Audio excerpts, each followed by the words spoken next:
നമ്മുടെ അമ്പലത്തിൽ 4-ാം തീയതി കുംഭകോട മഹോത്സവമാണ്. അപ്പോൾ അതിന് നമ്മൾ തലേദിവസം നമ്മുടെ ഇവിടെ അടുത്തുള്ള പാട്ടമ്പലങ്ങളിൽ ഇതുണ്ട്, എന്താണ് പൂജയുണ്ട്. അപ്പോൾ അതിന് വേണ്ടി കൊണ്ട് നമ്മൾ ഇറങ്ങിയാണ്. അപ്പോൾ ശങ്കരന് ഇവിടെ നോയമ്പാണ്, നമ്മൾ പൂജയുടെ നോയമ്പൊക്കെയുണ്ട്. നമ്മൾ അങ്ങനെ മീനൊന്നും വാങ്ങാറില്ല. അപ്പോഴത്തേക്ക് ശങ്കരൻ അതിന് അമ്മ മീൻ വാങ്ങാൻ പോകുന്നത് നമ്മുടെ പുറകെ കരഞ്ഞുകൊണ്ട് നടക്കുന്നതാണ് ഇത്. അപ്പോൾ അമ്മ കുറച്ച് സമാധാനിച്ചൊക്കെ കഴിഞ്ഞപ്പോഴത്തേക്ക് ശങ്കരൻ ഓക്കെ ആയി. ഇനിയിപ്പോൾ നമ്മൾ പോയിട്ട് വന്നിട്ട് ഏതെങ്കിലും വീട്ടിൽ പോയി ഇച്ചിരി മീൻ വാങ്ങിച്ചിട്ട് ശങ്കരന് കൊടുക്കണം. അപ്പം ആൾ കിട്ടുമെന്ന് ഓർത്ത് പുറകെ നടക്കുവാണ്. അതിന് നമ്മൾ അങ്ങോട്ടും ഇങ്ങോട്ടും ഡ്രസ്സ് മാറുമ്പോൾ ഒരുങ്ങുമ്പോൾ എല്ലാം ഇടയ്ക്ക് കയറി വന്നുകൊണ്ടിരിക്കുക, ഇപ്പം കിട്ടുമെന്ന് ഓർത്തും. അങ്ങനെ നമ്മൾ അവിടെ പോയി ഒത്തിരി നേരം തന്നെ ഒരു 1-2 മണിക്കൂർ അത്ര ഉണ്ടായിരുന്നുള്ളൂ. അവിടെ പോയി ഇത് പോകുമ്പോൾ നമ്മുടെ വഴിയിലൊക്കെ പുളിസായിക്കൊണ്ട് സെറ്റ് ചെയ്തേക്കുന്നതാണ്. എൻ്റെ വീട് ഏകദേശം തൊട്ടടുത്ത അമ്പലത്തിൻ്റെ, അതുകൊണ്ട് ചിലപ്പോൾ ഈ വോയിസുള്ള അമ്പലത്തിൽ ഇതൊക്കെ കേൾക്കാൻ പറ്റും. അങ്ങനെ ഇതാണ്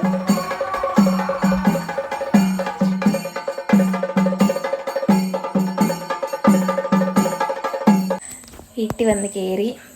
അപ്പോൾ ഇവിടെ ഒരാളിപ്പോഴും ഞങ്ങളെ നോക്കി തന്നെ നിൽക്കുക, കാണിച്ചു തരാം. ഇവിടെ ഇങ്ങനെ നോക്കിയിരുന്ന ആൾ ഉറങ്ങിപ്പോയി.